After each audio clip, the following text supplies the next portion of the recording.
أثار فيلم جديد من بطولة ياسمين زباري ويوسف خليل ضجة واسعة على وسائل التواصل الاجتماعي.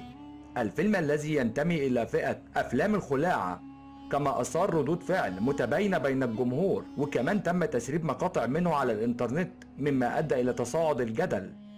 يتناول الفيلم موضوعات حساسة، وكمان بيتميز بمشاهد جريئة جدا، الأمر الذي جعله في محور انتقادات، وكمان جذب انتباه العديد من المشاهدين. يظهر الفيلم العلاقة بين الشخصين الرئيسيتين اللي بيجسدهم يوسف خليل وياسمين زباري بأسلوب جريء جدا وغير تقليدي. تم تسريب بعض المقاطع من الفيلم على الإنترنت قبل إطلاقه الرسمي، مما أدى إلى انتشاره بسرعة عبر منصات التواصل الاجتماعي. تضمنت المقاطع مشاهد جريئة أظهرت العلاقة الحميمة بين بطل الفيلم، وهو ما أثار استنكار البعض وأشعل نقاشات واسعة حول مدى قبول هذا النوع من المحتوى في المجتمعات العربية.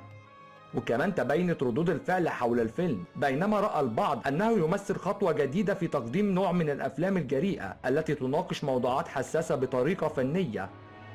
واعتبر آخرون أن الفيلم تجاوز الحدود المقبولة.